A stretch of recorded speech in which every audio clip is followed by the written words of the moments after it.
ஹல்லேலூயா. இயேசுவின் பிறப்பை கொண்டாடும் இந்த காலங்களில் வேதத்தில் ஒரு அழகான வார்த்தை இப்படியாய் சொல்லுகிறது.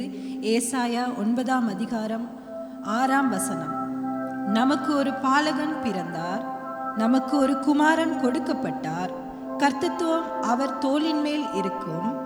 அவர் நாமம் அதிசயமானவர், ஆலோசனை கர்த்தர், வல்லமையுள்ள தேவன், நித்திய பிதா, சமாதான பிரபு என்னப்படும்.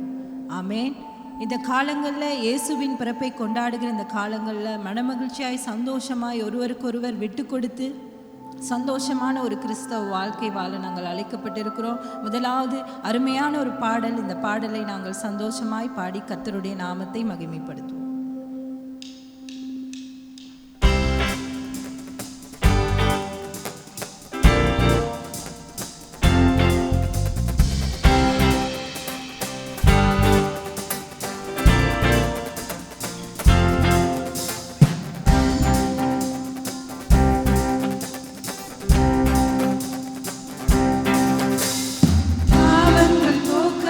சாவங்கள் நீக்கவே பூலோகம் வந்தாரே,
துதிகளின் மத்தியில் வாசம் செய்கிற பரிசுத்த ஆவியானவரே, எங்களை நீங்க நடத்த வல்லமுள்ளவராய் இருக்கிறீங்க ஆண்டவரே. எங்களுடைய ஆராதனைகள் துதிகள் எல்லாவற்றையும் உகர்ந்து ஆண்டவரே வாசம் பண்ணுகிற தேவன், பரலோகத்தின் வீட்டில் இருக்கிற ஆண்டவரே, ராஜாதி ராஜா, சிங்காசனத்தின் தேவன், எங்களை நீங்க நடத்துங்க ஆண்டவரே. நன்றி செலுத்துகிறோமே, நன்றி.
பாத்திரரான கர்த்தர், எங்களை நடத்துகிற தேவன், உமக்கு மகிமை செலுத்துகிறோம் ஆண்டவரே.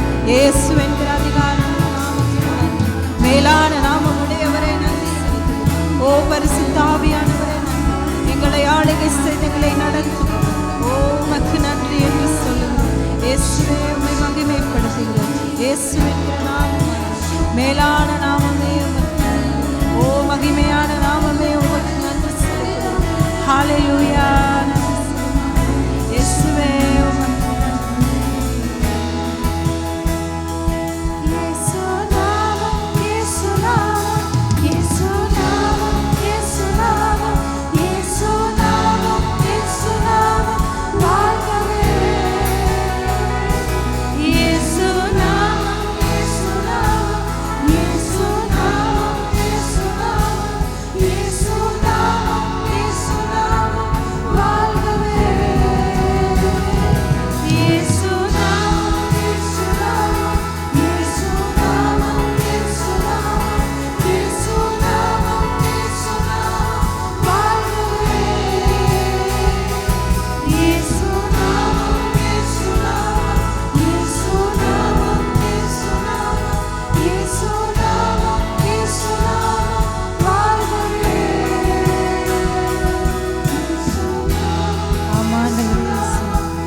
எங்களோடு வாசம் பண்ணுகிற எங்கள் தேவன், மற்றும் நடத்தின எபினேசர் ஆண்டவர், இனியும் நடத்த வல்லமையுள்ளவராய் இருக்கிறீங்க ஆண்டவரே. ஆராதனை நீங்க முகர்ந்து ஆசீர்வதித்தபடினால் உமக்கு நன்றி செலுத்துகிறோம்.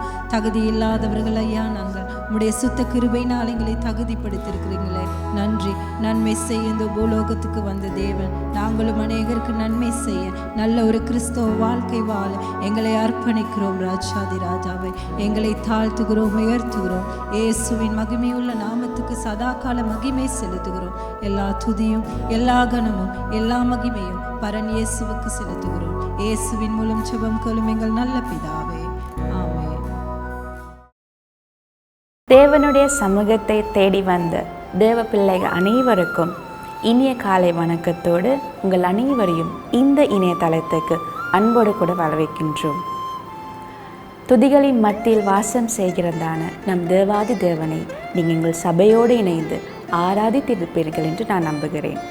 நாங்கள் எந்த நிலையில், எந்த சூழ்நிலையில், எந்த இடத்துல இருந்தாலும் நாம் அவரை உண்மையோடும் முழு உள்ளத்தோடும் முழு ஆத்மாவோடும் துதிக்கும் நேரத்தில் அவர் எங்களோடு வாசம் செய்வாராக. ஆமேன். முக்கியமான அறிவித்தலுக்காக செவி கொடுப்போம். ஒவ்வொரு ஞாயிற்றுக்கிழமை தோறும் காலை 7 மணிக்கு கிள்ளப்பனையில் இருக்கின்ற எங்கள் கல்வாரி சபையில் காலை 7 மணிக்கு தமிழ் ஆராதனை நடைபெறும். இந்த ஆராதனை வேலைக்கு வந்து உங்களுக்கு கலந்து கொள்ள கடினமாக இருந்தால் உங்களால் யூடியூப் மற்றும் ஃபேஸ்புக் மூலமாக எங்களோடு இணைந்து கொள்ளலாம். உங்களுக்கு மேலும் உங்களுக்கான ஆராதனை ஒளி அமைப்பு ஆடியோ வாட்ஸ்அப் மூலமாக பெற்றுக்கொள்ளலாம். திரை காண்கின்ற இந்த இலக்கத்தின் ஊடாக தொடர்பு கொண்டு உங்களுக்கான ஆராதனை வாட்ஸ்அப் ஆடியோ மூலமாக கேட்டு மகிழலாம். பிரியமானவர்களே, அதே போல் உங்களுக்கான முக்கியமான ஜெப தேவைகள் இருந்தால் இந்த வாட்ஸ்அப் மூலமாக இணைந்து கொண்டு உங்கள் ஜெப குறிப்புகளை எங்களுக்கு அணுகவும். உங்களுக்காக தேவ பிள்ளைகள் ஜெபத்தின் வழிநடத்தலுக்காக காத்துக்கொண்டிருக்கிறார்கள். அதே போல் குடும்பமாக இணைந்து ஜெபிக்க, தேவனை ஆராதிக்க, தேவனுடைய வார்த்தைக்கு செவி சாய்க்க ஒவ்வொரு வியாழக்கிழமை மாலை 6:30 மணிக்கு எங்களோடு இணையுங்கள். தேவனை ஆராதிப்பதில் மகத்துவமான காரியங்களை கற்றுக் கொடுத்தது தாவீது. எனவே தாவீது நானும் என்ற தாவீதின் ஆராதனை நேரத்துக்கு உங்களை மிகவும் அன்போடு கூட வரவேற்கின்றோம். ஒவ்வொரு வெள்ளிக்கிழமை தோறும் மாலை 7 மணிக்கு எங்கள் இணையதளத்தில் நடைபெறும். எனவே தேவனை ஆராதிக்க, அவரை தொழுது கொள்ள உங்களை அன்போடு கூட வரவேற்கின்றோம். இப்பொழுது தேவன் உங்களுக்காக வைத்திருக்கிற ஆவிக்குரிய மன்னா, தேவனுடைய செய்திக்காக நாங்கள் அனைவரும் செவிசாய்ப்போம். நன்றி. கர்த்தர் உங்களை ஆசீர்வதிப்பாராக. இன்றைய நாளும் நத்தார் தினத்தன்று உங்களை சந்திப்பதில் மிகவும் மகிழ்ச்சியாக இருக்கிறேன்.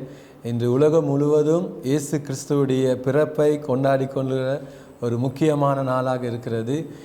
இன்றைய நாளிலும் உங்கள் மத்தியிலே தேவனுடைய வார்த்தையை பகிர்ந்து கொள்ளத்தக்கதாக ஆண்டவர் எனக்கு கொடுத்திருக்க கிருபைக்காக ஆண்டவரை நன்றி செலுத்துகிறேன்.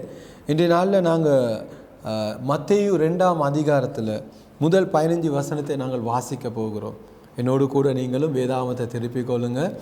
மத்தேயு 2ஆம் அதிகாரம் முதல் 15 வசனம் நாங்கள் வாசிப்போமாக. ஏரோது ராஜாவின் நாட்களில் யூதாவில் உள்ள பெத்லேமிலே இயேசு பிறந்த பொழுது கிழக்கிலிருந்து சாஸ்திரிகள் எருசலேமுக்கு வந்து, யூதருக்கு ராஜாவாக பிறந்திருக்கிறவர் எங்கே? கிழக்கிலே அவருடைய நட்சத்திரத்தை கண்டு அவரை பணிந்து கொள்ள வந்தோம் என்றார்கள். ஏரோது ராஜா அதை கேட்டபொழுது அவனும் அவனோடு கூட எருசலேம் நகரத்தார் அனைவரும் கலங்கினார்கள். அவன் பிரதான ஆசிரியர் ஜனத்தின் வேதபாரகர் எல்லோரையும் கூடி வர செய்து, கிறிஸ்துவானவர் எங்கே பிறப்பார் என்று அவரிடத்தில் விசாரித்தான். அதற்கு அவர்கள், யூதாவில் உள்ள பெத்லேமிலே பிறப்பார். அது என்னவென்றால், யூதேயா தேசத்தில் உள்ள பெத்லேமே, யூதாவின் பிரபுக்களில் நீ சிறியதல்ல, என் ஜனமாகிய இஸ்ரவேலை ஆளும் பிரபு உன்னிடத்திலிருந்து புறப்படுவார் என்று தீர்க்கதரிசியினாலே எழுதப்பட்டிருக்கிறது என்றார்கள். அப்பொழுது ஏரோது சாஸ்திரிகளை இரகசியமாய் அழைத்து நட்சத்திரம் காணப்பட்ட காலத்தை குறித்து அவர்களிடத்தில் திட்டமாய் விசாரித்து, நீங்கள் போய் பிள்ளையை குறித்து திட்டமாய் விசாரியுங்கள், நீங்கள் அதை கண்ட பின்பு நானும் வந்து அதை பணிந்து கொள்ளும்படி எனக்கு அறிவியுங்கள் என்று சொல்லி அவர்களை பெத்லேமுக்கு அனுப்பினான். ராஜா சொன்னதை அவர்கள் கேட்டு போகையில், இதோ அவர்கள் கிழக்கிலே கண்ட நட்சத்திரம் பிள்ளை இருந்த ஸ்தலத்துக்கு மேல் வந்து நிற்கும் வரைக்கும் அவர்களுக்கு முன் சென்றது. அவர்கள் அந்த நட்சத்திரத்தை கண்டபோது மிகுந்த ஆனந்த சந்தோஷம் அடைந்தார்கள். அவர்கள் அந்த வீட்டுக்குள் பிரவேசித்து பிள்ளையும் அதன் தாயாகிய மரியாளையும் கண்டு சாஸ்தாங்கமாய் விழுந்து அதை பணிந்து கொண்டு தங்கள் பொக்கிஷங்களை திறந்து பொன்னையும் தூப வர்க்கத்தையும் வெள்ளை போலத்தையும் அதற்கு காணிக்கையாக வைத்தார்கள்.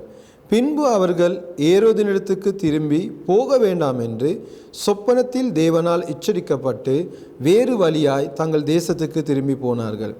அவர்கள் போன பின்பு கர்த்தருடைய தூதன் சொப்பனத்திலே யோசேப்புக்கு காணப்பட்டு, ஏரோது பிள்ளையை கொலை செய்ய தேடுவான், ஆதலால் நீ எழுந்து பிள்ளையையும் அதன் தாயையும் கூட்டிக் கொண்டு எகிப்துக்கு ஓடிப்போய் நான் உனக்கு சொல்லும் வரைக்கும் அங்கே இரு என்றான். அவன் எழுந்து இரவிலே பிள்ளையும் அதன் தாயையும் கூட்டிக் கொண்டு எகிப்துக்கு புறப்பட்டு போய் ஏரோதின் மரண பரியந்தம் அங்கே இருந்தான். எகிப்திலிருந்து என்னுடைய குமாரனை வரவழைத்தேன் என்று தீர்க்கதரிசியின் மூலமாய் கர்த்தரால் உரைக்கப்பட்டது நிறைவேறும்படி இப்படி நடந்தது.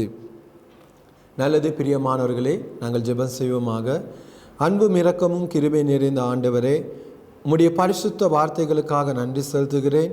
ஆண்டவரே, இன்று நாளிலும் இந்த வார்த்தை கூடாக என்னோடு கூட இணைந்திருக்கிற உம்முடைய ஒவ்வொரு பிள்ளைகளோடு கூட பேச வேண்டும் என்று ஜெபிக்கிறேன். இயேசுவின் நாமத்தினால் ஒப்பு கொடுத்து ஜெபிக்கிறேன் நல்ல பிதாவே, ஆமேன், ஆமேன். நல்லது. இன்று நாளிலும் உங்கள் மத்தியிலே நான் பகிர்ந்து கொள்ள இருக்கிற தலைப்பு என்னவென்றால் பணிந்து கொள்ளல். அது ஆங்கில வேதாமத்தில் குறிப்பிடப்பட்டிருக்கிறது. வர்ஷிப் என்கிற வார்த்தையை குறிப்பிடப்பட்டிருக்கிறது. அப்போ நாங்கள் பார்த்தோம் சொன்னால், நாங்கள் வாழ்கிற இந்த உலகத்தில் மனுஷர்கள் பல்வேறு ரீதியான காரியங்களை நமஸ்கரிக்கிறதை காணக்கூடியதாக இருக்கிறது. அப்போ நாங்கள் பார்த்தா ஆண்டவர் படைத்த இந்த உலகத்தில் இருக்கிற சிருஷ்டிப்பை சில மனுஷர்கள் நமஸ்கரிக்கிறார்கள். அதே போல் இந்த உலகத்தில் இருக்க சில பொருட்களை ஒரு நமஸ்காரமாக அவர்கள் செய்து கொண்டிருக்கார்கள்.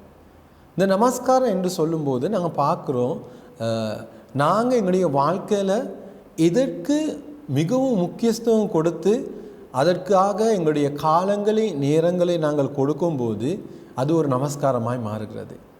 பிரியமானவர்களே, இன்றைய நாளில் இந்த வேதாகம சம்பவத்துக்குள்ளாக இந்த இடத்துல தேவனை நமஸ்கரித்த காரியத்தை குறித்து நாங்கள் இன்றைக்கி பார்க்க போகிறோம். அப்போ இந்த இடத்துல முதல் 2 வசனத்தை நாங்கள் பார்க்குறோம். இந்த இடத்துல குறிப்பிடப்படுகிறது, ஏரோதி ராஜாவின் நாட்களில் யூதாவில் உள்ள பெத்லேமிலே இயேசு பிறந்த பொழுது கிழக்கிலிருந்து சாஸ்திரிகள் எருசலேமுக்கு வந்துன்னு வேதம் குறிப்பிடுகிறது. அதாவது பிரியமான தேவனுடைய பிள்ளைகளை, இந்த இடத்துல பார்க்குறோம், இயேசு கிறிஸ்துடைய பிறப்பின் போது அந்த காலகட்டத்தில் எருசலேமில் ஒரு ராஜா இருந்திருக்கிறாரு. அவருடைய பேர் ஏரோதுன்னு குறிப்பிடப்படுகிறது. அப்போ இந்த ஏரோது ராஜாவுடைய நாட்களில் தான் இயேசு கிறிஸ்து இந்த பூமியிலே பிறந்தார் என்பதை குறிப்பிடப்படுகிறது. அப்போ இந்த இடத்த நாங்கள் பார்க்குறோம், ஏரோது ராஜாவாக எருசலேமில் இருக்கிற நாட்களில் இந்த எருசலேமில் ராஜா ஒன்று பிறக்க போகிறதாக சாஸ்திரிகள் அவர்கள் கிழக்கிலிருந்து ஒரு நட்சத்திரத்தை கண்டு எருசலேமுக்கு வர்றதை இந்த இடத்துல சம்பவத்தை நாங்கள் காணக்கூடியதாக இருக்குது. அப்போ சாஸ்திரிகள் அவங்க என்ன செய்கிறாங்க, அவங்க சாதாரண அந்த சாஸ்திரிகள் சொல்லும்போது அந்த காலகட்டத்தில் ஞானிகள் அவர்கள் அந்த வானத்தில் இருக்கிற கோள் மண்டலங்கள் அதே போல் கிரகங்களை பார்த்து சில காரியங்களை அவங்க கணிப்பிடுகிறவர்கள். அப்போ அந்த காலகட்டத்தில் அப்படியான நபர்கள் இருந்தார்கள். அவர்கள் என்ன செய்தார்கள், ஒரு வானத்தில் விசேடமான ஒரு நட்சத்திரம் ஒரு தோன்றுவதை அவர்கள் காண்கிறார்கள். அந்த நட்சத்திரம் தோன்றதை அடிப்படையாக வைத்து அவர்கள் ஒரு விஷயத்தை கண்டு கொள்கிறார்கள். என்னது, இந்த எருசலேமில் இஸ்ரவேல் நாட்டுக்குள்ளே ஒரு விசேடமான ஒரு ராஜா பிறப்பதாக அவர்கள் கண்டு கொள்கிறார்கள். அப்போ அதை பார்த்தது மாத்திரமல்ல, அதை என்ன செய்கிறாங்க, அவங்க பின்தொடர்ந்து வருகிறார்கள்.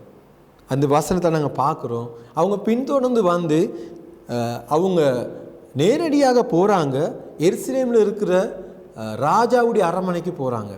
அதான் நாங்கள் பார்க்குற 2ஆம் வசனம், யூதருக்கு ராஜாவாக பிறந்திருக்கிற எங்கே கிழக்கிலே அவருடைய நட்சத்திரத்தை கண்டு அவரை பணிந்து கொள்ள வந்தோம் என்றார்கள். அப்போ அவங்க அந்த சாஸ்திரிகள் அந்த நட்சத்திரத்தை பின்பற்றி வந்ததுக்கு என்ன, அவங்க நினைச்சாங்க, யூதருக்கு ராஜாவாக பிறந்திருக்கிறவர் கண்டிப்பாக அவர் ஒரு ராஜ அரண்மனையில் தான் இருப்பாருங்கிறத அவங்க கிரகிச்சு கொண்டாங்க. அதனால தான் அவங்க என்னது, ஏரோது ராஜா இருக்கிற அந்த அரண்மனைக்கு போயிட்டு ராஜாவுக்கிட்ட போய்ட்டு கேட்குறாங்க, யூதருக்கு ராஜாவாய் பிறந்தவர் எங்கே என்று. பிரியமானவர்களே, இந்த நத்தார் நாட்களிலே நாங்கள் இந்த வார்த்தை கூடாக ஒரு காரியத்தை நாங்கள் தியானிக்க போகிறோம். அதுதான் இந்த சாஸ்திரிகள் எங்களுக்கு ஒரு நல்ல ஒரு முன்மாதிரியான ஒரு காரியத்தை காண்பித்து கொடுக்கிறார்கள். என்னது, இந்த உலகத்திலே ஒரு ராஜா பிறந்திருக்கிறார்.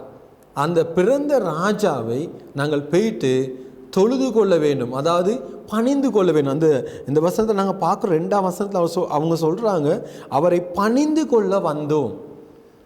அதாவது இந்த உலகத்தில் தேவன், அதாவது நாங்கள் பார்க்குறோம் எருசலேமில் அந்த தேவன் மாம்ச பிரகாரமாக ஒரு பிள்ளையாக பிறக்கிற முதலான சம்பவம் இந்த இடத்துல நாங்கள் காணப்படுகிறது. அப்படியாப்பட்ட அந்த தேவனை இவர்கள் ஒரு ராஜாவாக எண்ணி அவரை நமஸ்கரிக்கிறதற்கு, அவரை பணிந்து கொள்வதற்கு கிழக்கு அவர்கள் நாங்கள் பார்க்குறோம், கிழக்கு தேசத்திலிருந்து அவர்கள் புறப்பட்டு வருகிறதை காணக்கூடியதாக இருக்கிறது. அன்பானவர்களே, இந்த நத்தார் நாட்களிலே நாங்கள் எங்களுடைய வாழ்க்கையில் சிந்திக்க வேண்டிய ஒரு முதல் காரியம் இருக்கிறது. என்னது, இயேசு கிறிஸ்துவை நான் என்னுடைய வாழ்க்கையில் காண வேண்டும். அதே போல் அவரை தொழுது கொள்ளத்தக்கதாக அவரை காண வேண்டும் என்கிற வாஞ்சையோடு கூட ஆண்டுடைய சமூகத்துக்கு நான் வர வேண்டியது அவசியமாக இருக்கிறது. ஏனென்று சொன்னால், இந்த கிழக்கில் இருக்க சாஸ்திரிகள் அவங்களோட வாழ்க்கையில் அவங்களுக்கு அநேக காரியங்கள் இருந்திருக்கலாம். ஆனாலும் இந்த உலகத்தில் பிறந்த அந்த ராஜாவை பார்க்கவும் அவரை பணிந்து கொள்ளவும் தங்களுடைய வாழ்க்கையில் முதன்மை ஸ்தானமாக வைத்து அவர்கள் புறப்பட்டு வந்தார்கள். ஆம் அன்பானவர்களே, இன்று நாங்கள் நத்தார் நாட்களை கொண்டாடி கொண்டு இருக்கிறோம். நத்தார் நாட்கள், இந்த நாளிலே நாங்கள் அநேக கொண்டாட்ட காரியங்களிலே நாங்கள் எங்களுடைய நேரங்களை, எங்களுடைய காலங்களை நாங்கள் செலவழிக்கிறோம். ஆனால் நாங்கள் மறந்து போகக்கூடாது, எங்களுடைய வாழ்க்கையில் எங்களுடைய ஆண்டவராகிய இயேசு கிறிஸ்துவை எங்களுடைய முழு மனதோடு கூட அவரை நாங்கள் பணிந்து கொள்ள வேண்டும். இந்த சாஸ்திரியுடைய வாழ்க்கையை நாங்கள் பார்த்தோன்னு சொன்னோம். அவங்களுடைய வாழ்க்கையில் அவங்க முதன்மையாக வைத்து அவங்க புறப்பட்டு வந்தாங்க. எவ்வளோ தூரமாக இருந்தாலும் பரவாயில்ல, நாங்கள் போயிட்டு யூதருக்கு ராஜாவாக பிறந்திருக்கிறவரை நாங்கள் பணிந்து கொள்ள வேண்டும். அவங்களுக்குள்ளாக இருந்த ஒரு வாஞ்சை என்னவென்றால், இந்த பிறந்திருக்கிற ராஜாவை அவங்களோட வாழ்க்கையில் அவங்கள பார்க்க வேணும், அந்த ராஜாவை பார்க்கணும், அதே போல் அவரை பணிந்து கொள்ள வேண்டும் என்கிற ஆசையும் வாஞ்சியும் அவர்களுக்குள்ளாக இருந்த நிமித்தமாக அவர்களுடைய பயணம் எவ்வளவு தூரமாக இருந்தாலும் அவர்கள் புறப்பட்டு வந்தார்கள். இன்றைக்கி நாங்கள் பார்க்குறோம், இன்றைக்கி உலகத்தில் பல்வேறு ரீதியான காரியங்கள் வந்த நிமித்தமாக இன்று மனுஷர்கள் அநேக காரியங்களை தங்களுடைய வாழ்க்கையில் பணிந்து கொள்வதை காணக்கூடியதாக இருக்கிறது. இன்றைக்கி மெய் தேவனாகிய ஆண்டவராகிய இயேசு கிறிஸ்துவை பணிந்து கொள்வதை பார்க்கிலும் இன்று உலகத்தில் பல்வேறு ரீதியான காரியங்களை மனுஷன் பணிந்து கொண்டு இருக்கிறான். இன்றைக்கி நாங்கள் பார்த்தோம் சொன்னால், உலகத்தில் நாங்கள் பார்த்தோம் சொன்னால் அநேக மனுஷர்களுக்கு இன்றைக்கி பணம் தான் இன்றைக்கி எல்லாமே, அதுதான் இன்றைக்கி ஒரு கடவுளாக இருக்குது. அதுக்கு தான் இன்றைக்கி முழுமையான நேரத்தையும் அதே போல் முக்கியத்துவத்தையும் கொடுத்து அதை பணிந்து கொள்வதை காணக்கூடியதாக இருக்கிறது. அதே போல் சில நபர்கள் நாங்கள் பார்த்தோம் சொன்னால் அவங்களுக்கு காலையிலேருந்து எழுந்திருந்து அவங்களுக்கு என்னது, தொழில் தான் எல்லாமே, இன்றைக்கி பார்த்தோம் சொன்னால் ஞாயிற்றுக்கிழமை ஓய்வு நாள் அன்னைக்கு கர்த்தருடைய சமூகத்தில் அவரை தொழுது கொள்வதற்கு, அவரை பணிந்து கொள்வதற்கு பார்க்கல இன்றைக்கி இன்றைக்கி அநேகர் முக்கியத்துவம் கொடுத்துருக்காங்க தங்களுடைய தொழில் காரியங்களுக்கு. அதுதான் அவங்களுக்கு முக்கியத்துவமான காரியம். ஆனால் இந்த இடத்துல பார்க்குறோம், சாஸ்திரிகள் எல்லா காரியங்கள் அவங்களுக்கும் அநேக வேலை பழக்குகள் அநேக காரியங்கள் இருந்த பொழுதிலும் அவங்களோட வாழ்க்கையில் இந்த தேவனை, இந்த ராஜாவை பார்த்து அவரை கனம் பண்ண வேணும், அவரை நமஸ்கரிக்க வேணும் என்கிற வாஞ்சையும் தாகமும் காணப்பட்டுகிறது. இன்றைக்கி பிரியமான தேவ ஜனங்களே, நாங்கள் இன்றைக்கி தேவனை அறிந்திருக்கிறோம்.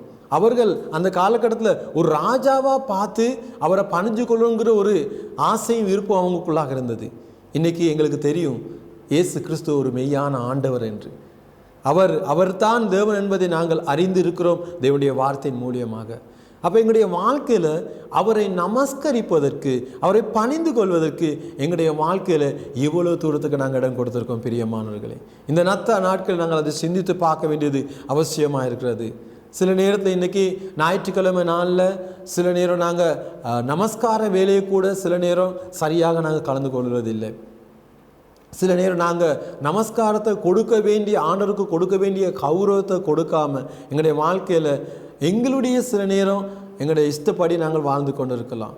எங்களுடைய வாழ்க்கையில் நாங்கள் பார்த்தோன்னு சொன்னால் இன்றைக்கி சில நேரம் எங்களுடைய வாழ்க்கையில் தனிப்பட்ட ரீதியாக ஆண்டவரை ஆராதிக்கிறது, அவரை நமஸ்கரிக்கிறது, அதே போல் குடும்பமாக நாங்கள் இணைஞ்சு ஆண்டவரை நமஸ்கரிக்கிறது, அவரை தொழுது கொள்வது இன்றைக்கி எங்களுடைய வாழ்க்கையில் நாங்கள் அவ்வளவா எங்களுடைய வாழ்க்கையில் முக்கியத்துவம் கொடுக்கறது இல்லை. தேவன் அவர் நமஸ்காரத்துக்குரியவராக இருக்கிறார். நாங்கள் மறந்து போகக்கூடாது. எங்களுடைய வாழ்க்கையில் இந்த சாஸ்திரிகள் தேவனை காண வேண்டும், அவரை நமஸ்கரிக்க வேண்டும் என்பதை தான் அவங்களுடைய வாழ்க்கையில் முதன்மை ஸ்தானியாக அவர்கள் வைத்திருந்தார்கள். இனி எங்களுடைய வாழ்க்கையில் நாங்கள் முதலாவதாக கண்டுகொள்ள வேண்டும், எங்களுடைய வாழ்க்கையில் தேவன் நமஸ்காரத்துக்குரியவராக இருக்கிறார். ஆனால் ஒரு விஷயம் என்னது, இந்த உலகத்தில் இருக்கிற காரியங்கள் இன்னைக்கு அநேக ரீதியாக எங்களுக்கு தடைகளை கொண்டு வருகிறது நமஸ்கரிக்க முடியாமல். இன்றைக்கி நாங்கள் பார்த்தோம் சொன்னால் இன்றைக்கி உலகத்தில் இருக்க அநேக விஷயங்கள் இன்றைக்கி சாத்தானானவன் இன்றைக்கி நமஸ்காரத்துக்கு ஒரு தடையாக இன்றைக்கி கொண்டு வர முடியும் எங்களுடைய வாழ்க்கையில். ஆனால் தேவன் அந்த நமஸ்காரத்தை ஏற்றுக்கொள்வதற்கு அவர் பாத்திரராக இருக்கிறார். இந்த சாஸ்திரிகள் அதை அறிந்து கொண்டார்கள், அவரை பணிந்து கொள்ளத்தக்கதாக அவர்கள் புறப்பட்டு வந்தார்கள் அவருடைய வாழ்க்கையில். இனி இந்த வார்த்தையில் அவங்க வந்து சொல்கிறாங்க, இந்த செய்தியை நாங்கள் பார்க்குறோம். சாஸ்திரிகள் வந்து கேட்குறாங்க, இந்த செய்தியை அவங்க கேட்கும்போது யூதருக்கு ராஜாவாக பிறந்திருக்க எங்கன்னு கேட்கும்போது 3ஆம் வசனத்தை நாங்கள் பார்க்குறோம். ஏரோது ராஜா அதை கேட்ட பொழுது அவனும் அவனோடு கூட எருசலேம் நகரத்தால் அனைவரும் கலங்கினார்கள் என்று வேதம் சொல்லுகிறது. ஆம் பிரியமானவர்களே, எங்கேயோ எவ்வளோ தூரத்திலிருந்து வந்த ஜனங்க யூதருக்கு ராஜாவாக பிறந்திருக்காருங்கிறத குறித்த சந்தோஷத்தோடு அவரை பணிஞ்சு கொள்றதுக்கு, அவரை நமஸ்கரிக்கிறதுக்கு வரும்போது அந்த எருசலேம் அந்த நகரத்திலே இருக்கிற ராஜா ஏரோது ராஜா, அதே போல் வேதம் சொல்லுகிறது எருசலேம் நகரத்தில் இருக்க யாவரும் கலங்கினார்கள் என்று வேதம் சொல்லுகிறது. அதாவது உலகத்துக்கே சந்தோஷத்தை கொடுக்கிறதுக்கு, அதே போல் உலகத்தில் இருக்கிற எல்லா மனுஷனுடைய தொழுகைக்கு மனுஷர்கள் பணிந்து கொள்ளக்கூடிய ஒரு தேவன் பிறந்திருக்கிறாரு, எருசலேமில் ராஜா பிறந்திருக்கிறாரு அப்படின்னு சொல்லும்போது அந்த சாஸ்திரிகளுக்கு இருந்த சந்தோஷமும் அந்த சாஸ்திரிகளுக்கு இருந்த வாஞ்சையும் தாகமும் இந்த எருசலேம் நகரத்தில் இருந்த ஜனங்களுக்கு இருக்கல. ஏன்னா எல்லாரும் கலங்கி போனார்கள். ராஜா ஒரு ஆள் பிறந்துட்டாரா, இந்த ஏரோது ராஜா இருக்கிறாரு, ஆனால் அவர் இருக்கும்போது இன்னொரு ராஜா பிறந்துட்டாரா, ஏரோதுக்கும் ஒரு பிரச்சனை. அதே போல் இந்த எருசலேமில் இருந்த எல்லா ஜனங்களும் கலங்கி போனார்கள் வேதம் சொல்லுகிறது. காரணம் என்ன பிரியமானவர்களே, நாங்கள் பார்க்கிறோம் எங்களுடைய அந்த காலகட்டத்தில் அந்த மனுஷர்களுக்குள்ளாக தேவனை, அதாவது மெய்யான தேவனை நமஸ்கரிக்கத்தக்கதான ஒரு உள்ளம் அவர்களுக்குள்ளாக காணப்படாமல் இருந்தது. ஏன்னா அவங்க இருந்தது வந்து ரோம அரசாங்கத்துக்கு கீழாக ஒரு அடிமைத்தனமான ஒரு வாழ்க்கை. அவங்க நினச்சி கொண்டு வந்தாங்க அவங்கள ஆளுகை செய்கிற அதிகாரி அந்த காலகட்டத்தில் இந்த அரசாங்கம், அதே போல் ஏரோது ராஜா, அவருக்கு தான் அவங்க கனத்தை கொடுத்து அவரை தான் உயர்வாக வச்சு கொண்டிருந்தாங்க. ஆனால் இப்போ யூதருக்கு ராஜாவாக இன்னொரு ஆள் பிறந்திருக்கான்னு சொல்லும்போது அதை ஏற்றுக்கொள்ளத்தக்கதான ஒரு மனது அவங்களுக்கு காணப்படலை. ஏரோதுக்கும் அப்படி தான், எனக்கு போட்டிக்காக இன்னொரு ஆள் வந்துட்டாரா, என்ன நடந்துச்சு அதை கேட்ட யூதருக்கு ராஜாவாக பிறந்திருக்கிற எங்கேன்னு கேட்ட அந்த சாஸ்திரிகள் கேட்ட கேள்விக்கு எல்லோரும் கலங்கி போனார்கள். காரணம் என்ன, அவருடைய வாழ்க்கையில் தேவனை தொழுது கொள்ளத்தக்கதான ஒரு உள்ளம் அவங்களுக்கு காணப்படலை. அதனால தான் நாங்கள் பின்னாடி வசனத்தை பார்க்குறோம். சாஸ்திரிகள் சொன்னதை கேட்டோன்னு அவங்க கலங்கி போனோம். அதே போல் இந்த இடத்த நாங்கள் பார்க்குறோம், சாஸ்திரிகள் 8ஆம் வசனத்தை நாங்கள் பார்க்குறோம், நீங்கள் போய் பிள்ளையை குறித்து திட்டமாய் விசாரியுங்கள், நீங்கள் அதை கண்ட பின்பு நானும் வந்து அதை பணிந்து கொள்ளும்படி எனக்கு அறிவுங்கள் என்று சொல்லி அவர்களை பெத்லேமுக்கு அனுப்பினான். ஏரோது ராஜாவும் என்னது அவ்வளவா விருப்பம் இல்லை. யார் இந்த ராஜா, அவரை போயிட்டு பணிந்து கொள்ளணுங்கிறது, அவங்களோடு கூட போகணுங்கிற ஒரு மனசு இருக்கலை. நீங்கள் போங்க, போயிட்டு விசாரித்து எனக்கு சொல்லுங்கள். அதுலேயே ஒரு தந்திரமான காரியம். இந்த சாஸ்திரிகள் எங்கேருந்து வந்து ராஜாவை பணிந்து கொண்டு போனாங்க. ஆனால் எருசலேம் நகரத்தார் யாருமே அதற்கு முக்கியத்துவம் கொடுக்கலை. காரணம் என்ன? அவங்களுக்கு பிறந்த இந்த இரட்சகராகிய இயேசு கிறிஸ்துவை காண வேண்டும், பார்க்க வேண்டும் என்கிற எந்த ஒரு விருப்பமும் ஆசை அவங்களோட வாழ்க்கையில் இருக்கலை. பிரியமானவர்களே, எங்களுடைய வாழ்க்கையிலையும் நாங்கள் பார்த்தோம் சொன்னோம், இன்றைக்கி எங்களோட வாழ்க்கையில் எங்களோட மனசுக்குள்ளே பல்வேறு ரீதியான காரியங்களை எங்களோட வாழ்க்கை நாங்கள் வைத்து கொண்டு இருக்கும்போது எங்களுக்கும் என்னது இந்த பிறந்திருக்கிற இயேசு கிறிஸ்துவை அவரை காண வேண்டும், அவரை பார்க்க வேண்டும் என்கிற ஒரு ஆசை காணப்படாத ஒரு சூழ்நிலை இருக்கிறது. இன்றைக்கி நிறைய பேருக்கு அந்த பிரச்சனை இருக்கிறது. என்னது நாங்கள் பார்க்குறோம், இந்த சாஸ்திரிகளுடைய வாழ்க்கையில் அவங்களுக்கு இருந்தது தேவனை தரிசிக்க வேண்டும். ஆனால் அந்த எருசலேம் நகரத்தில் இருந்த ஜனங்கள் எப்படியாப்பட்டவர்களாக இருந்தாங்கன்னு சொன்னால், அவங்களுடைய வாழ்க்கையில் உள்ளான வாழ்க்கையில் இந்த பிறந்திருக்கிற இரட்சகரை இயேசு கிறிஸ்துவை குறித்து பார்க்க முடியாதபடி அவங்களுடைய உள்ளான வாழ்க்கையில் இருந்த சுபாவம், பாவ சுபாவம் ஒரு தடையாக இருந்தது. இன்றைக்கி நிறைய பேருக்கு சில நேரம் இந்த நத்த நாட்களை நாங்கள் கொண்டாடி கொண்டு இருக்கிறோம். ஆனால் எங்களுடைய வாழ்க்கையில் இந்த இரட்சகராகிய தேவாதி தேவனை, இந்த ராஜாதி ராஜாவை எங்களுடைய வாழ்க்கையை இன்னும் காண முடியாதபடி ஒரு தடையாகவே இருக்கிறது. காரணம் என்ன? இந்த எருசலேம் நகரத்தார் போல உள்ளான வாழ்க்கையில் ஒரு மாற்றம் அவசியமாக இருக்கிறது. பிரியமானவர்களே, எங்களுடைய உள்ளான வாழ்க்கைக்குள்ளாக இன்னும் நாங்கள் பழைய வாழ்க்கைக்குள்ளாக அந்த ஏரோது ராஜாவுடைய அந்த அவனுடைய ஆட்சிக்குள்ளாக இருந்த அந்த அடிமைத்தனத்துக்குள்ளாக இருந்தது போல சில நேரம் எங்களுடைய வாழ்க்கையில் இந்த உலகத்தில் இருக்கிற பாவ ஆசைகளுக்குள்ளாக, பாவ அடிமைத்தனத்துக்குள்ளாக நாங்கள் வாழ்ந்து கொண்டு இருப்போமானால் எங்களுக்கு இந்த பிறந்திருக்கிற இந்த நத்தால் நாட்களை பிறந்திருக்கிற இயேசு கிறிஸ்துவை எங்களுடைய வாழ்க்கையில் காண வேண்டும், அவரை என்னுடைய வாழ்க்கையில் பணிந்து கொள்ள வேண்டும், அவரை என்னுடைய வாழ்க்கையில் ராஜாவாக நான் ஏற்றுக்கொள்ள வேண்டும் என்கிற ஒரு விருப்பம் காணப்படாமல் இருக்கும். அதே என்னுடைய வாழ்க்கையில் நான் உணர்ந்து, இல்லை என்னுடைய வாழ்க்கையில் இந்த பிறந்திருக்கிற இயேசு கிறிஸ்து இந்த நத்தா நாட்களில் அவர் எனக்காக பிறந்தார், அவரை நான் பார்க்க வேண்டும், அவரை என்னுடைய வாழ்க்கையில் கண்டு அவரை நான் தொழுது கொள்ள வேண்டும், என்னுடைய வாழ்க்கை ஒரு மாற்றம் வேணும் என்கிற ஒரு எண்ணம் எனக்குள்ளாக காணப்படுமானால் எனக்கும் அந்த சாஸ்திரிகளைப் போல இயேசுவை காண்பதற்கான வாஞ்சையும் தாகவும் இருக்கும். பிரியமானவர்களே, எங்களுடைய வாழ்க்கையில் நாங்கள் இருக்கிற நிலைமையிலிருந்து ஒரு மாற்றத்தை நாங்கள் அனுபவிக்க வேண்டுமானால் எங்களுடைய வாழ்க்கையில் அந்த ஆண்டவராகிய இயேசு கிறிஸ்துவை பார்க்க, எங்களுடைய வாழ்க்கையில் தனிப்பட்ட ரீதியாக பார்த்து எங்களுடைய வாழ்க்கையில் ஒரு அனுபவத்தை பெற்றுக்கொள்ள வேண்டும். இந்த சாஸ்திரிகள் அவங்களுடைய வாழ்க்கையில் அவங்க இந்த ராஜாவை எப்படியாவது பார்க்கணும், எங்களுடைய வாழ்க்கையில் அதுதான் இருக்க வேண்டிய ஒரே இலக்கு, அதற்காக தங்களுடைய வாழ்க்கையை அர்ப்பணித்தாங்க. இனி நாங்கள் பார்க்குறோம், இந்த எருசலேம் நகரத்தில் இருக்கிற ஜனங்கள் அவங்களோட வாழ்க்கையில் இன்னுமாக அந்த இருந்த ஏரோது ராஜாவுக்கு ஒரு சேவகனாக, அடிமையாக, எப்பவும் போல இதுதான் எங்களுடைய வாழ்க்கை, இப்படியே இருக்கட்டும், புதுசாக ஒரு ராஜா பிறந்திருக்காரு, அவரை குறித்து அவரை தேடணும், அவரை எங்களோட வாழ்க்கையில் பெற்றுக்கொள்ளணுங்கிற ஒரு வாஞ்சை இல்லாமலே இருந்தார்கள். இன்றைக்கி நீங்கள் எப்படி வாழ்ந்து கொண்டிருக்கீங்க? பிரியமானவர்களே, இந்த நத்தார் ஒரு இன்றைக்கி நாங்கள் பார்த்தோம் சொன்னால் உலகத்தில் இருக்க எல்லாருக்கும் இது ஒரு கொண்டாட்டமாக, இது ஒரு பண்டிகையாக நடந்து கொண்டிருக்கிறது.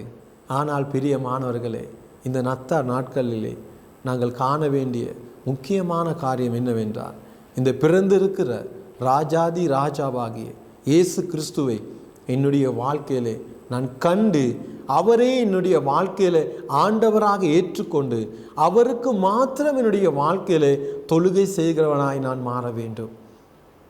இன்றைக்கி சில நேரம் நாங்கள் சபைக்கு வாரோம், சில நேரம் நாங்கள் சபைக்கு வந்ததுக்கு இன்றைக்கி எங்களுடைய வாழ்க்கையில் எங்களுடைய வாழ்க்கை முழுவதும் கர்த்தருக்கு ஒரு முழுமையான ஆராதனையை நாங்கள் கொடுக்கிறவர்களாக இருக்கிறோமா?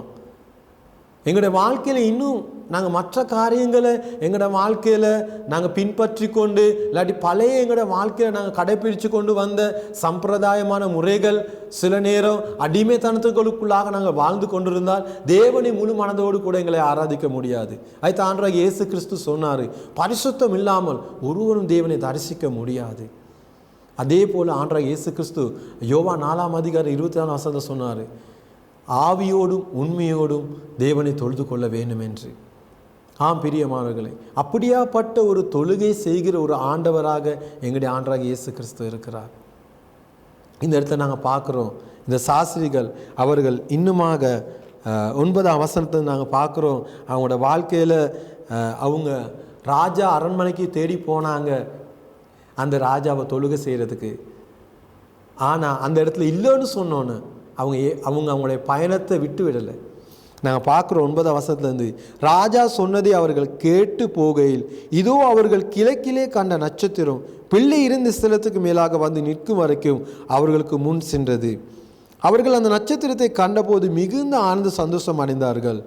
அவர்கள் அந்த வீட்டுக்குள் பிரவேசித்து பிள்ளையும் அதன் தாயாகிய மரியாளையும் கண்டு சாஸ்தாங்கமாய் விழுந்து அதை பணிந்து கொண்டு தங்கள் பொக்கிஷங்களை திறந்து பொன்னையும் தூபவர்க்கத்தையும் வெள்ளை போலத்தையும் அதுக்கு காணிக்கையாக வைத்தார்கள். ஆமேன், ஹல்லேலூயா.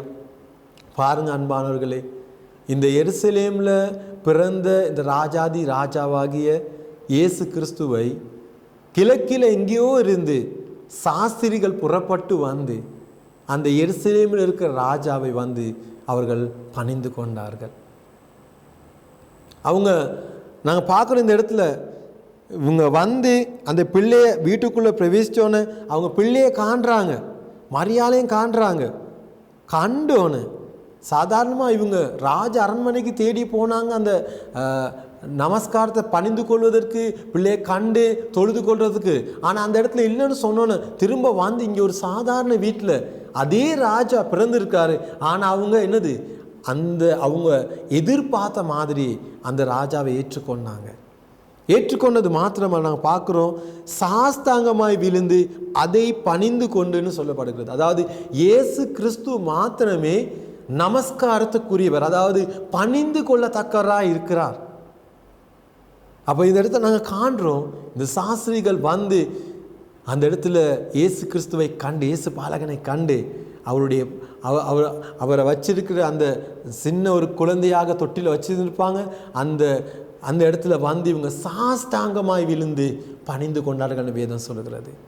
பாருங்கள், அவங்களுக்குள்ளாக இருந்த தாழ்மை, அவங்க வந்து தேவனை முழுமையாக ஆராதித்தார்கள்.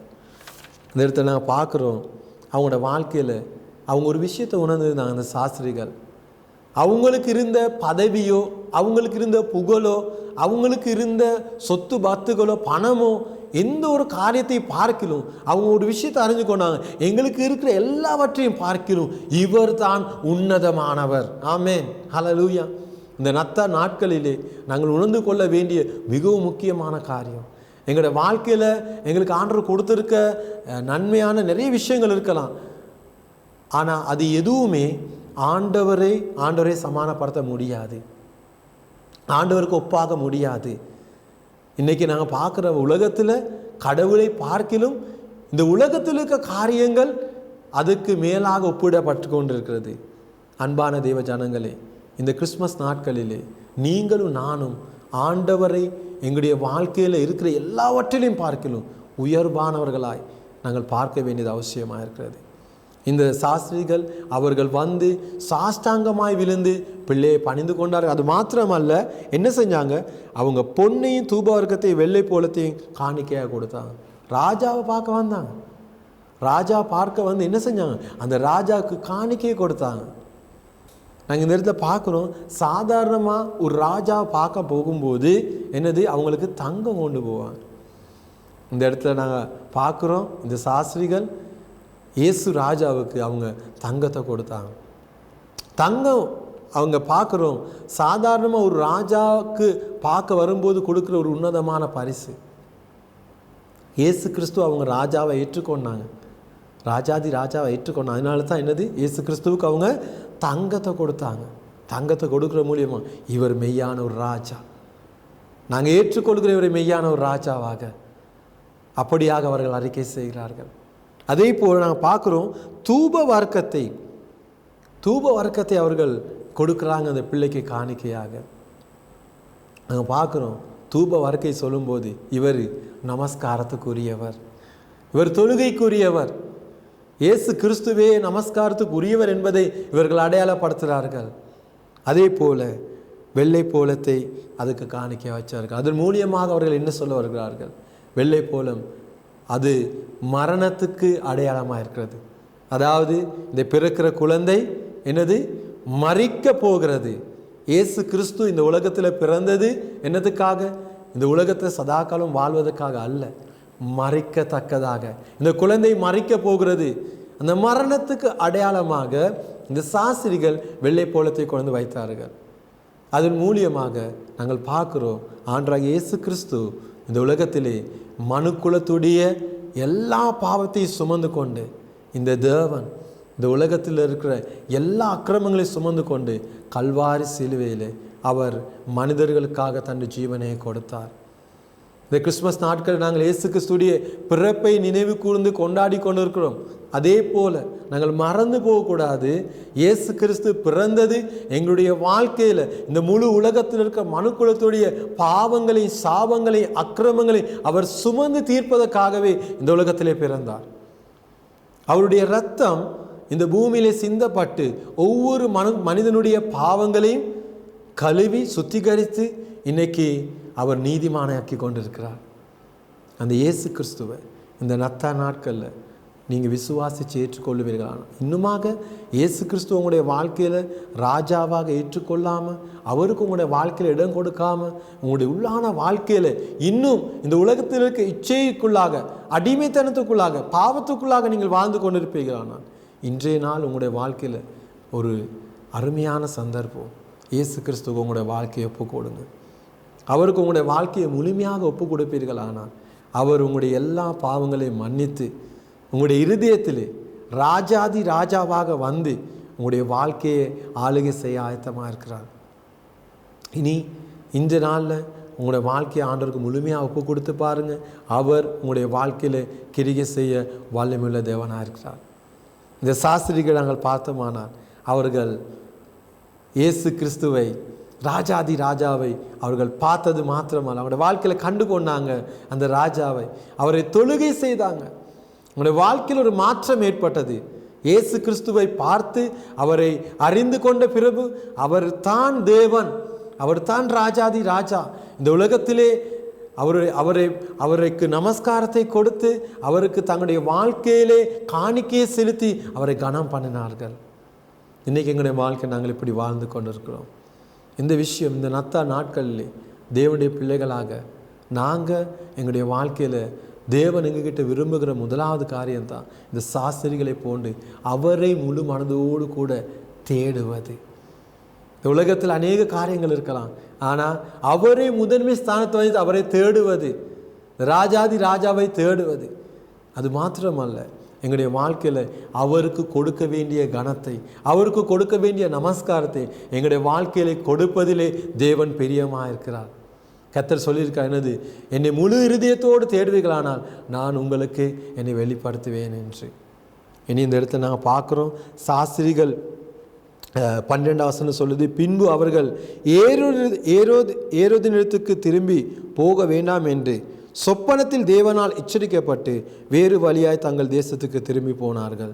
காரணம் என்னது? ஏரோது பார்த்து கொண்டிருக்கார், இப்போ எனக்கு போட்டியாக யார் வர்றதுன்னு ராஜாவாக.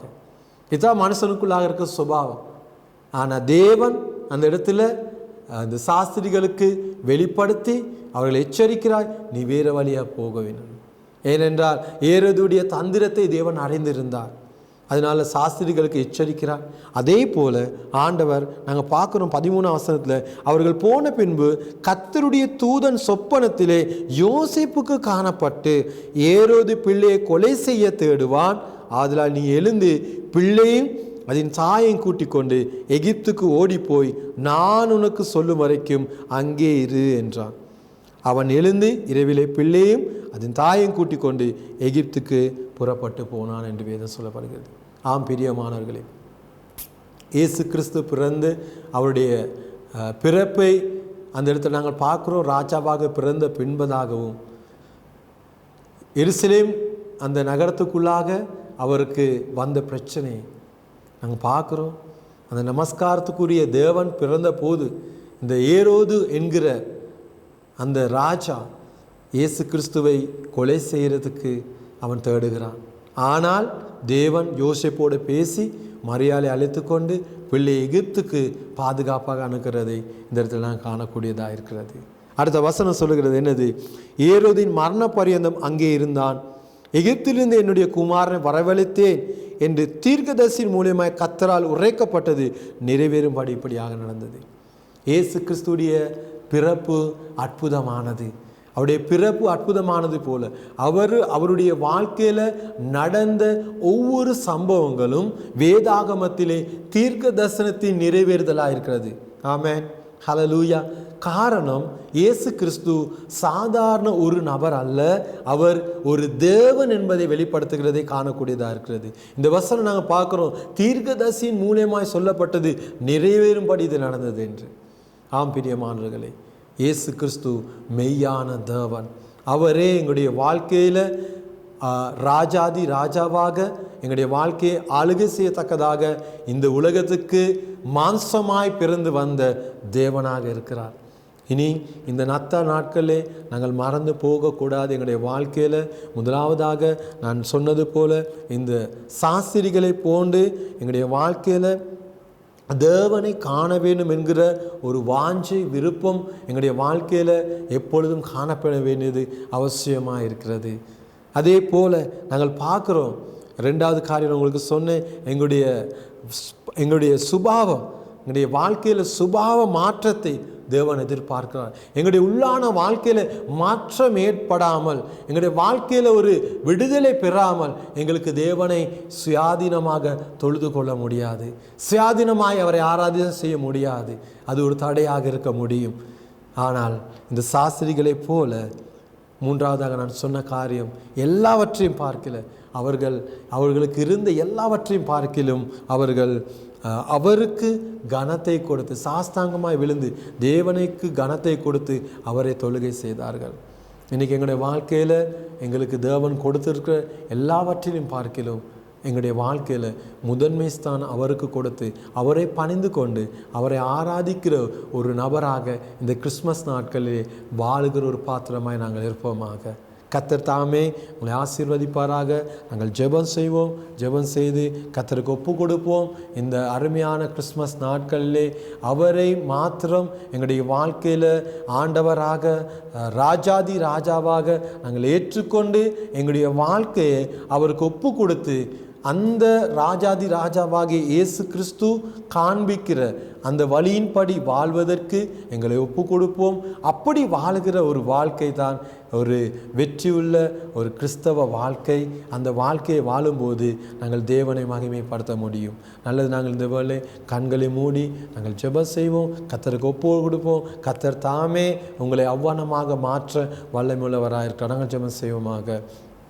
அன்பும் இரக்கமும் கிருபை நிறைந்த நல்ல ஆண்டவரே, உம்முடைய திருக்கரத்தை கீழாக ஒப்பு கொடுத்து ஜெபிக்கிறோம்.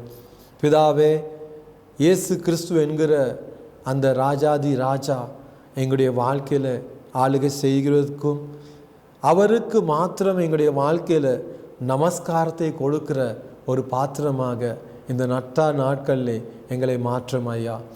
இந்த உலகத்தில் இருக்கிற சுவாமி காரியங்கள் நாங்கள் அடிமைப்பட்டு இருக்கிறோமானால் சுவாமி, எங்கள் தேவனுக்கு கொடுக்க வேண்டிய கனத்தையும் நமஸ்காரத்தையும் இந்த உலகத்தில் இருக்க காரியங்களுக்கு நாங்கள் பின்பற்றி போனோமானால் எங்களை மன்னித்தள்ளுங்க தகப்பனே. சுவாமி, நாங்கள் மனம் திரும்புகிறோம். இந்த அருமையான நத்த நாட்களிலே கர்த்தாவே, எங்களுடைய அப்பா வாழ்க்கையை பூ கொடுக்குறவங்களுக்கு சுவாமி, எங்களுடைய தனிப்பட்ட வாழ்க்கை, குடும்ப வாழ்க்கை, எங்களுடைய சமுதாயத்தில் நாங்கள் வாழ்கிற வாழ்க்கை, தொழில் செய்கிற இடங்களிலே எல்லா இடங்களிலும் என் தேவனை மாத்திரம் நான் நமஸ்கரித்து அவரை பணிந்து கொண்டு அவருக்குள்ளாக வாழ்கிற பாத்திரமாக எங்களை மாற்றுங்க ஆண்டவரே. கர்த்தாவே, உம்முடைய திருக்கரத்தை கீழாக இந்த செய்தியை கேட்டுக்கொண்டிருக்க ஒவ்வொருவருக்காக ஜெபிக்கிறேன். ஆசீர்வதித்து பொறுப்பேற்று வழி நடத்துங்க. இயேசுவின் நாமத்தில் ஒப்பு கொடுத்து ஜெபிக்கிறேன் எங்கள் ஜீவனில் நல்ல பிதாவே. ஆமேன், ஆமேன்.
பிதாவாகிய தேவனுடைய அன்பும் கர்த்தராகிய இயேசு கிறிஸ்துவுடைய கிருபையும் பரிசுத்த ஆவியினுடைய ஐக்கியமும் வழிநடத்தலும் இன்றும் சதா காலங்களிலும் உங்கள் அனைவரோடு கூட இருப்பதாக.